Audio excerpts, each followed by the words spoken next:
Okay, continuing from what I had before, what I'm going to do in this case is going to be start making the unions on this shape. So all of these parts were on the black side of things, so I can actually just go over here and then move them down. Sometimes this image is gonna get in my way, so I like either dimming it out or completely disabling it by clicking here. So that's what I'm gonna do right now. Now the next thing I would want to do is select the edge that I want to connect to the next one.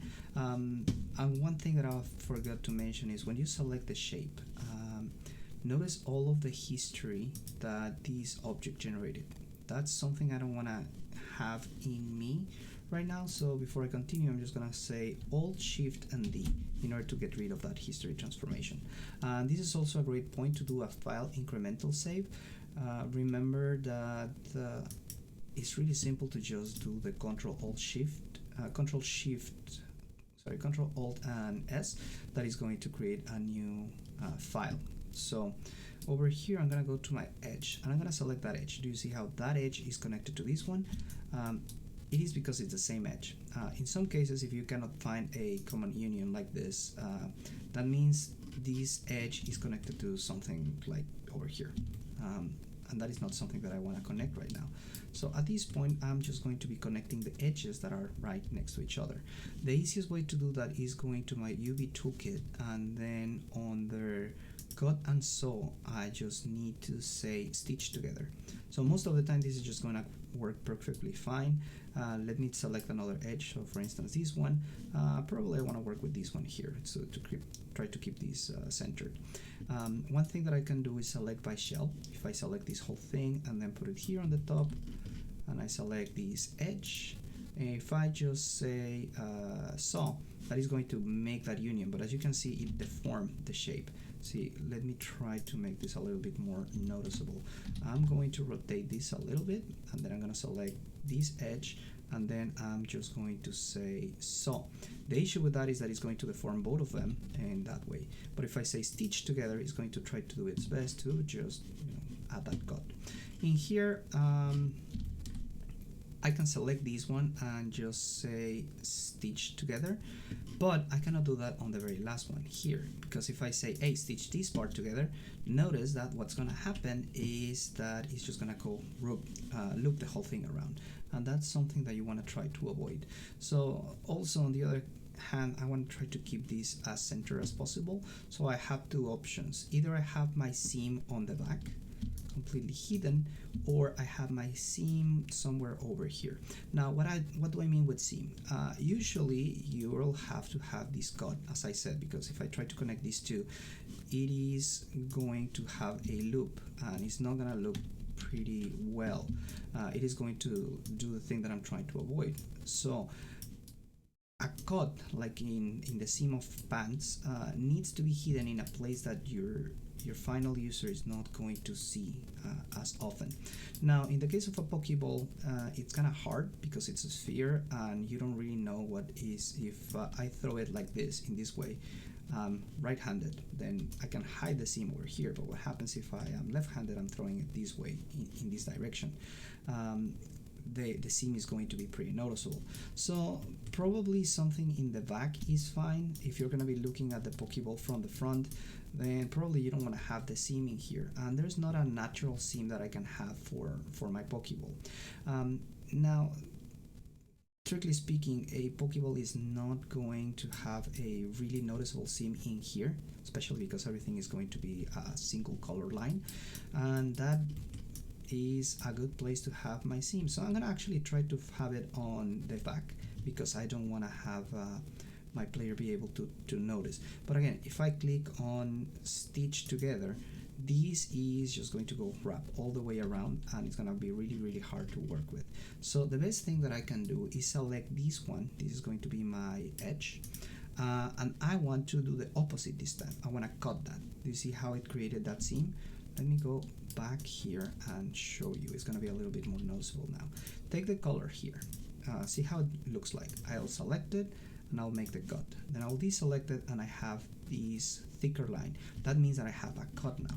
So if I select this edge and then say stitch together, notice how the whole thing is just wrapping all the way around. Now this is not completely flattened, but Maya has a really cool tool called unfold. So if I hit unfold, that is just going to make it as flat as possible, and then I can just sort of position it in here. So this is going to be inside of this region. I just want to make it a little bit smaller so it fits in my region, and this is all there is for the black part of here. Now this thing here on the top is where my shells are gonna get connected, and taking into account that this is a sphere in the first place, there's not a lot of room to work in such a way that I avoid deformation. Deformation is going to happen in anything that is going to be sort of organic, like this Pokeball. So I'm going to do my best to connect these things. In this case, what I want is start stitching these together. Not the front, but probably this part here in the back. So I'm going to select these edges that are marked like super hard.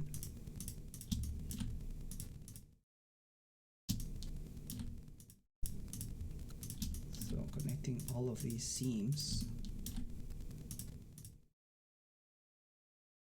in this area. Now I'm gonna go say stitch together, and that is the result that is gonna give me. So it looks weird, but bear with me for a second. I'm trying to connect them the best that I can. I'm gonna take all of the thick lines and I'm just going to stitch them together. So these ones here. Notice how the deformation is happening here. I still need to unfold it, so that is going to be okay.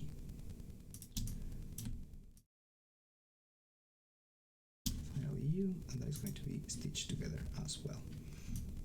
There is going to be this rim down here. I'll ignore that rim for a minute. Actually, there are some cuts in here that I need to add. So this one is going to be cut.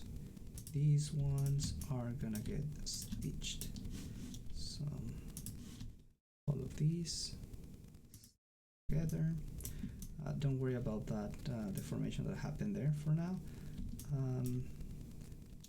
Actually, this lip around, I want to cut it for the whole shape. So this is going to be a cut. And going back to my object mode, this seems fine. I'm gonna select this whole shell and see what it looks like when I unfold it. So pretty neat actually. It's in a really good shape. The numbers on the top are not terrible, and everything seems fine on this case. There's going to be some deformation. As you can see here, the lines are not stretched, they're not completely straight, sorry. So that kind of works and kind of doesn't. There are some things in here that I have to live with. Probably these whole edge of faces I want to have into a single planar projection. So I'm going to try to do that now. I'm going to go to my UV and say planar. I want to project them from the top. The way that I like doing or thinking about this is, imagine that you're trying to light this shape with a lantern. Or flashlight. The only thing that I can do is position my flashlight from the top, and then if I shine my light downwards, that is going to cover the most of the shape. Imagine there's also X-ray, so I can go through the model. If I put it in here, I would only be able to see one single line going like this. If I put it like that, this is going to be a whole volume. So that is really what I want. So I'm going to be projecting this from the y-axis. I'm going to hit project, and that is going to give me this shape that is in here. Now I'm going to try to unfold the shape, and it's going to look super weird because of the reasons that I mentioned before, but I can actually add a relief cut. A relief cut is basically saying, you know, I know that this is going to get kind of messed up, so just add a cut here and another one in here. And when I do that, this is going to be a separate shell. So this shell I can unfold and it's going to look more straight. And then I can do the same to this one, and see, it doesn't need to fit this much inside of here. Okay, so with that, that part is done. I can try to do the same for this edge here. So I'm going to say face and double click this face. It's going to go all the way around, just as the previous one did. And I will do another UV planar projection from the top. This is going to be my y-axis project, and same deal. If I hit unfold, this is gonna look super odd, but I can actually just add a new selection here and here, and I can cut it. Once I have that, I'll select the UV shell and I'll hit unfold, and on this one I'm gonna hit unfold as well. So now I have this edge and this edge.